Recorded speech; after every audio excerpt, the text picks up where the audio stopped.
दोस्तों नमस्कार। RAS prelims परीक्षा 2021 27 अक्टूबर को आयोजित होगी, अर्थात हमारे पास लगभग 2 माह का समय है। अब दोस्तों यक्ष प्रश्न यह है कि क्या 2 माह में आरएएस प्रीलिम्स को क्लियर किया जा सकता है? तो दोस्तों इसका उत्तर है हाँ, निश्चित रूप से किया जा सकता है। दोस्तों मेरा ये मानना है कि अगर आपके बेसिक कॉन्सेप्ट्स क्लियर हैं और आप एक चतुर रणनीति, एक स्मार्ट स्ट्रेटजी फॉलो करते हैं, तो निश्चित रूप से हम इसको क्लियर कर सकते हैं। इसके लिए हमें मुख्य रूप से 3 बिंदुओं पर फोकस करना पड़ेगा। पहला है सेलेक्टेड मटेरियल, अर्थात जो हमारे पास मटेरियल हो वो बहुत ही सेलेक्टेड हो, चुनिंदा जो मटेरियल है वो ही हम पढ़ें। दूसरा है रिपीटेड रिविजन्स और तीसरा है मॉक टेस्ट। चलिए हम एक एक करके इन तीनों बिंदुओं पर विस्तार से चर्चा करते हैं।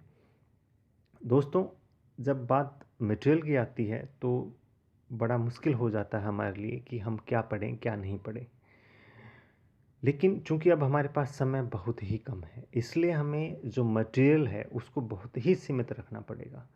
अब हम सब्जेक्ट वाइज एक एक करके जो मटेरियल है उसके बारे में बात कर लेते हैं। दोस्तों हिस्ट्री के लिए हमें जो एंशियंट और मिडाइवल जो पार्ट है इंडियन हिस्ट्री का, उसके आर्ट एंड कल्चर वाला जो पोर्शन है, कंटेंट है, उसी पर फोकस करना है। बहुत सारी जो इवेंट्स हैं या दूसरी तरह की जो युद्ध हैं, लड़ाइयाँ हैं, उनको इग्नोर करते हुए हमें मुख्यतः जो आर्ट एंड कल्चर है उस पर फोकस करना होगा। इसके बाद हम मॉडर्न हिस्ट्री की बात करते हैं। इसमें हमें जो स्पेक्ट्रम पब्लिकेशन की राजीव अहीर की जो किताब है उसके प्रत्येक चैप्टर के पीछे जो समरी दी हुई है, अगर हम उसको अच्छे से पढ़ लें और बार बार रिवाइज कर लें तो मुझे लगता है कि 90% जो क्वेश्चन है हिस्ट्री के वो ठीक होने की संभावना है मॉडर्न हिस्ट्री से। दोस्तों उसके बाद हम आते हैं ज्योग्राफी के पार्ट पर। ज्योग्राफी के लिए हमें जो 11th और 12th की दो पतली पतली जो बुक्स हैं ज्योग्राफी की, हमें उनको अच्छे से पढ़ना पड़ेगा। सिर्फ उन्हीं को पढ़ करके और थोड़ा बहुत पोर्शन हम जो रेलिवेंट पोर्शन है वो महेश कुमार बनवाल की जो किताब है उससे हम देख करके और मैप को अच्छे से अध्ययन करके हम ज्योग्राफी के पोर्शन को अच्छे से तैयार कर सकते हैं।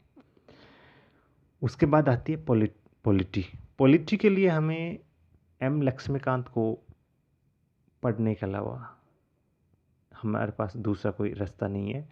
हालांकि हम इसमें ये कर सकते हैं समय बचाने के लिए कि जो हमारे सिलेबस के अंदर जो रेलिवेंट पोर्शंस हैं हम उन्हीं पर ज़्यादा फोकस करें, तो ऐसा करके हम अपना समय भी बचा पाएंगे। इसके बाद हम इकोनॉमिक्स की बात करें तो दोस्तों मेरा ये मानना है कि इकोनॉमिक सर्वे ऑफ राजस्थान को अगर हम अच्छे से पढ़ लें, उनकी जो पॉलिसीज़ हैं, जो स्कीम्स हैं, उनको याद कर लें, तो मुझे नहीं लगता है कि इकोनॉमिक्स में हमें अन्य किसी किताब की उस हिसाब से आवश्यकता पड़ेगी।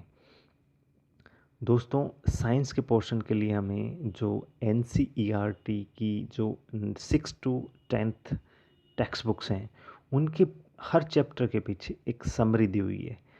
उस समरी को अगर हम अच्छे से तैयार कर लें तो ये हमारे लिए सफिशिएंट रहेगा। मैथ्स और रीजनिंग की अगर हम बात करें तो इसके लिए हमें जितने ज़्यादा टेस्ट पेपर में जो क्वेश्चंस आए हुए हैं उनको हम सॉल्व कर लें तो it will suffice I think.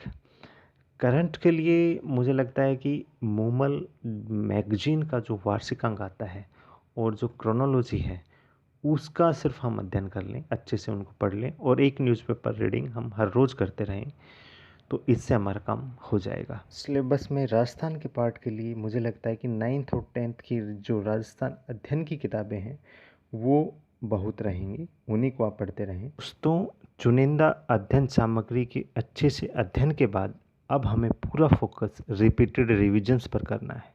ज़्यादा मटेरियल में नहीं उलझना है, जो हम पढ़ चुके हैं उसी को बार बार पढ़ना है। ये बात आप बिल्कुल दिमाग में बैठा लें। अक्सर ये टेंडेंसी बच्चों में देखी गई है कि वो ज़्यादा से ज़्यादा मटेरियल इकट्ठा करने की कोशिश करते हैं, इस कोचिंग सेंटर का भी नोट्स इकट्ठे कर लिए, उससे भी कर लिए, ये किताबें पढ़ ली, वो किताबें पढ़ ली। दोस्तों इससे कुछ ज़्यादा आपको फ़ायदा नहीं मिलेगा। मेरा ये मानना है कि जो सेलेक्टेड मटेरियल है उसी को हम बार बार रिवाइज करते रहें। उसके बाद दोस्तों तीसरा बिंदु है हमारा मॉक टेस्ट का। मेरा ये मानना है कि जितने ज़्यादा मॉक टेस्ट आप देंगे उतना ही फ़ायदा आपको ज़्यादा मिलेगा। मुझे लगता है कि 1 महीने अच्छे से इस मटेरियल को पढ़ने के बाद, उसके बाद आप रिवीजन पे और कम से कम 1 टेस्ट हर रोज़ फुल टेस्ट आपको देना है। इसके लिए आप शाम का समय फ़िक्स कर सकते हैं। इस तरीके से मुझे लगता है कि कम से कम एग्ज़ाम से पहले आपको 30 मॉक टेस्ट ज़रूर देने चाहिए। दोस्तों अगर आप यह रणनीति फॉलो करते हैं 2 माह तक रिलीजियसली, तो मुझे लगता है कि हम आरएस प्रीलिम्स एग्ज़ाम को क्लियर करने में सफल हो जाएंगे। धन्यवाद दोस्तों।